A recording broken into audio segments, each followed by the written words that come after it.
कहलगांव विधानसभा के अलग अलग हिस्से से आए हुए साथियों, मुझे कल आपके बीच में आना था, लेकिन सरकार नहीं चाहती कि आपके अपने लोग आपके बीच में पहुंच सके समय पर, वक्त पर। इसलिए कल मैंने ये सोचा था कि मैं जुमे की नमाज यहीं पर पढ़ूंगा। दीपिका दीदी से और प्रवीण जी से मेरी बात हो चुकी थी और मुझे यहीं पे लैंड करना था। मैं बथनाहा से टेक ऑफ करने के लिए जब तैयार हुआ तो ये पता चला कि नहीं, अभी वहां जाने की परमिशन नहीं है, वो बाद में दी जाएगी। तो मजबूरन मुझे हेलीकॉप्टर वापस लेके पूर्णिया जाना पड़ा और फिर पूर्णिया में हेलीपैड पर मैं 2.5 घंटे बैठा रहा। लेकिन एटीसी में कुछ परेशानी थी और अमित शाह जी का हेलीकॉप्टर वहां उतरना था, तो मेरे हेलीकॉप्टर को 2.5 घंटे रोक के रखा गया। इस चक्कर में मेरी 3 सभाएं कल की छूट गई। मैं बहुत माफी चाहता हूं आप सारे साथियों से, लेकिन मेरा वादा था आप लोगों से कि मैं आपके बीच में आऊंगा। प्रवीण भाई ने वादा कर लिया था आपसे कि इमरान भाई को बुलाया जाएगा। दीपिका जी ने वादा कर लिया था कि इमरान प्रताप गढ़ी को बुलाया जाएगा। फिर रात में मेरी प्रवीण भाई से बात हुई। मैंने कहा प्रवीण भाई, मुझे पैदल भी आना पड़े तो मैं कहलगांव के लोगों से मिलने आऊंगा, ये बता। और मैं आपके बीच में हाजिर हो गया हूं। थोड़ा वक्त से पहले आ गया हूं। कंफ्यूजन ये रहा कि इनको दूसरा प्रोग्राम बताया वार रूम वालों ने और मुझे बताया कि कहलगांव में पहला प्रोग्राम है। इस चक्कर में थोड़ा वक्त से पहले आ गया हूं, लेकिन अनेकों प्रश्न ऐसे हैं जो दोहराए नहीं जाते, बहुत उत्तर भी ऐसे हैं जो बतलाए नहीं जाते।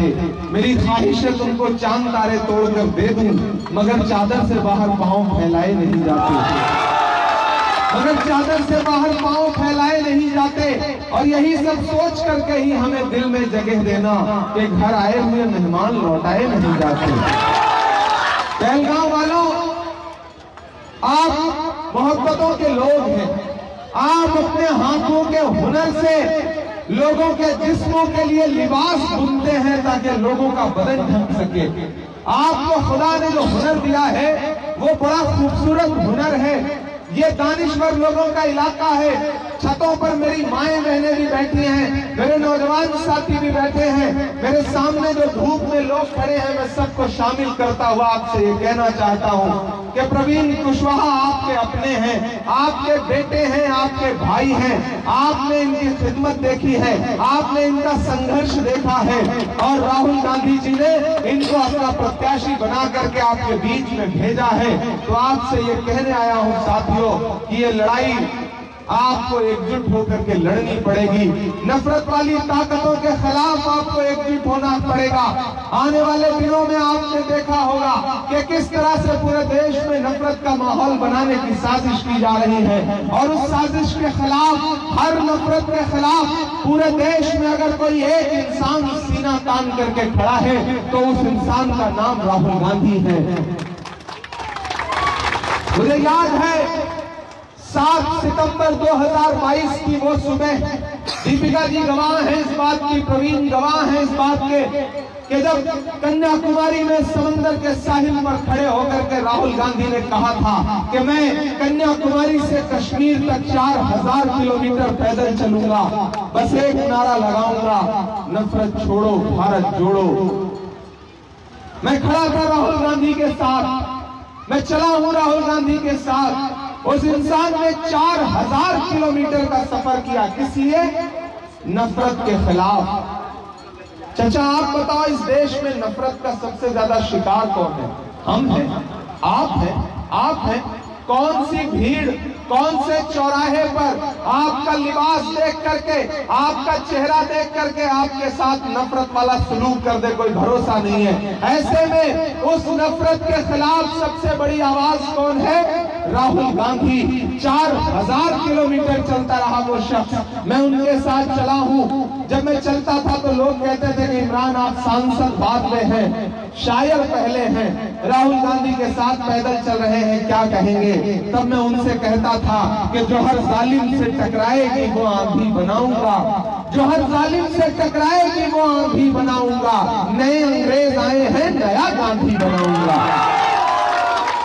मैं चला हूं राहुल गांधी के साथ और आज वही राहुल गांधी ने प्रवीण सिंह कुशवाहा जी को हाथ छाप का चुनाव निशान देकर के कांग्रेस का प्रत्याशी बना करके आपके बीच में भेजा। कौने नंबर पे है अपना ईवीएम में? मतलब पहले से ही 1 नंबर पे है। देखिए, नीतीश जी पे अब कोई भरोसा करने का वक्त तो रह नहीं गया। वो बीमार भी है बेचारे। मैं तो आ रहा था तो मीडिया के साथियों ने कहा नीतीश जी के बारे में क्या कहेंगे। मैंने कहा मैं तो जब से बिहार आया हूँ भोजपुरी का एक गाना सुन रहा हूँ कि छन छन बदले तोरे मिजाज रजऊ, दगाबाज रजऊ, धोखेबाज रजऊ। तो उनके बारे में मैं क्या ही कहूँ। अब तो दिल्ली में बैठे हुए व्यापारी ये सोच रहे हैं कि बिहार को दिल्ली के रिमोट कंट्रोल से चलाया जाएगा, लेकिन उन्हें बताइए कि नहीं, दिल्ली को ये समझना पड़ेगा कि बिहार को दिल्ली के रिमोट से नहीं चलाया जा सकता। बिहार को बिहार के लोग चलाएंगे, प्रवीण सिंह कुशवाहा जैसे लोग चलाएंगे। बिहार को बिहार के नौजवान चलाएंगे। इसलिए नौजवान साथियों, मेरी आपसे गुजारिश है कि इस चुनाव में एकजुट होकर के प्रवीण सिंह कुशवाहा के लिए हाथ छाप का बटन दबाइए। और आप तो इस बात पर ईमान रखते हो ना कि मजदूर का पसीना सूखने से पहले उसकी मजदूरी उसे दे दी जाए। रखते हैं ना? मैं तो इस बात पर ईमान रखता हूं क्योंकि हमारे आका का कॉल है ये कि मजदूर का पसीना सूखने से पहले उसकी मजदूरी दे दी जाए। तो मैं आपसे ये कहने आया हूँ कि इस मुल्क में नफरत के खिलाफ कन्याकुमारी से कश्मीर तक 4000 किलोमीटर चलने वाले शख्स का नाम राहुल गांधी है। और आज तक न तो राहुल गांधी के पैर के छाले सूखे हैं, न राहुल गांधी के माथे का बहता पसीना सूखा है। तो मैं यहाँ कहलगांव में खड़ा होकर के, कहलगांव वालों, मैं आपसे राहुल गांधी की मजदूरी मांगने आया हूँ। और वो मजदूरी ये है कि राहुल गांधी ने प्रवीण सिंह कुशवाहा को अपना प्रत्याशी बना करके, उम्मीदवार बना करके, नुमाइंदा बना करके आपके बीच में भेजा है। अब आपका दिया गया एक वोट प्रवीण सिंह कुशवाहा को जो आप हाथ छाप कर देंगे, वो सिर्फ प्रवीण सिंह कुशवाहा को नहीं मिलेगा, वो मोहब्बत के उस मसीहा को मिलेगा जिसका नाम राहुल गांधी है। याद करो वो दिन कि जब वक्फ का बिल लेकर के आई सरकार, आपके मदारिस, आपके मकातबात की खानकाहें, आपकी कब्रिस्तानों पर बुरी नजर डाली। तो याद करो वो दिन के जब रात के 3:30 बजे पार्लियामेंट में वोटिंग हो रही थी, मैं भी बैठा था उस वक्त। तब आपकी आवाज बनकर के आपके लिए लड़ने के लिए बीमारी की हालत में रात के 3:30 बजे पार्लियामेंट में सोनिया गांधी बैठी थी और उन्होंने उस बिल के खिलाफ वोट किया। याद करो वो दिन कि जब नरेंद्र मोदी कह रहे थे कि हम वक्फ का बिल लेकर के आए हैं अक़लियतों के भले के लिए, तब आपके इस बेटे इमरान प्रतापगढ़ी ने उनकी आंख से आंख मिला के कहा था कि हम ही को कातिल कहेगी दुनिया, हमारा ही कत्लेआम होगा, हम ही कुएं खोदते फिरेंगे, हम ही पे पानी हराम होगा। मैं आपका हूँ, आपका बेटा हूँ, आपका भाई हूँ, आपके मुद्दों पर पूरे देश में लड़ता रहता हूँ।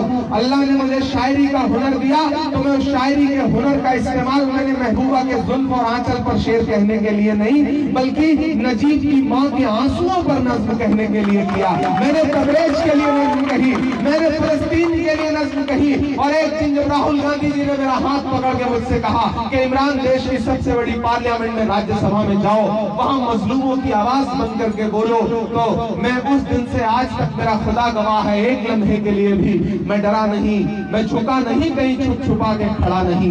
जो डटे हुए हैं महाज पर, मुझे उन सफों में तलाश कर। और आज आपका वही बेटा इमरान, आपका वही भाई इमरान प्रवीण सिंह कुशवाहा के लिए दामन फैलाने के लिए आपके बीच में आया है। तो इसके साथियों, आपसे अपील करूंगा कि अपना एक भी वोट इधर उधर मत बांटिए। लड़ाई सीधे प्रवीण सिंह कुशवाहा और तीर जो है उसके बीच में है, तो तीर को पलट करके तीर वाले के हाथ में दे दीजिएगा, भैया अपना तीर लो और जाओ। हम कहलगांव से प्रवीण सिंह कुशवाहा का चुनाव जिताने जा रहे हैं। और अगर आप एकजुट हो गए, आप एक तरफा हो गए, मेरी माएं बहनें एकजुट हो गई, नौजवान साथी और बुजुर्ग लोग एकजुट हो गए, तो मुझे पूरा भरोसा है कि प्रवीण भाई को जीतने से कोई ताकत रोक नहीं सकती है। साजिशें की जाएंगी, वोट भटकाने की कोशिश की जाएगी, लेकिन मैं जानता हूं अदावत है, सियासत है, परिंदा है, शिकारी है। अदावत है, सियासत है, परिंदा है, शिकारी है, मगर इन सारी चीजों पर मोहब्बत अब भी भारी है। राहुल गांधी की मोहब्बत और प्रवीण सिंह कुशवाहा की मोहब्बत और इमरान प्रतापगढ़ी की मोहब्बत, एकजुट रहिएगा, एक साथ रहिएगा। सारे समाजों का वोट प्रवीण सिंह कुशवाहा को मिल रहा है। बहन दीपिका जी ने भी यहाँ शानदार मेहनत की है, आफ्ताब भाई ने, सारे जो हमारे लोग बैठे हैं, इन लोगों ने यहाँ बहुत मेहनत की है और वो मेहनत 11 तारीख को हाथ छाप के बटन पर दिखाई भी देगी, मुझे पूरा भरोसा है। और ये भाजपा के लोग, ये जदयू के लोग, ये जदयू को, ये नीतीश जी को रिटायर करने जा रहे हैं। इसीलिए जब पटना में मोदी ने रोड शो किया तो नीतीश को अपने बगल गाड़ी में खड़ा तक नहीं किया। किसको खड़ा किया? ललन सिंह को खड़ा किया। नीतीश जी को रिटायर करने जा रहे हैं। इसीलिए मैं बहुजन समाज के लोगों से भी कहना चाहता हूं कि भाइयों, नीतीश को ललन सिंह से रिप्लेस कर दिया है। सरकार को संजय झा चला रहे हैं, इसलिए किसी झांसे में मत आइए और अपना एक एक वोट लेकर के भाई प्रवीण सिंह कुशवाहा को दीजिए। इस भरोसे के साथ आपसे विदा लूंगा, क्योंकि आज दिन में 8 सभाएं हैं, लेकिन जाते जाते एक नज्म सुना दूंगा। नहीं सुनाऊंगा तो आप कहेंगे कि देखो ये आया और भाषण देकर के चला गया, इसने शायरी नहीं सुनाई ना।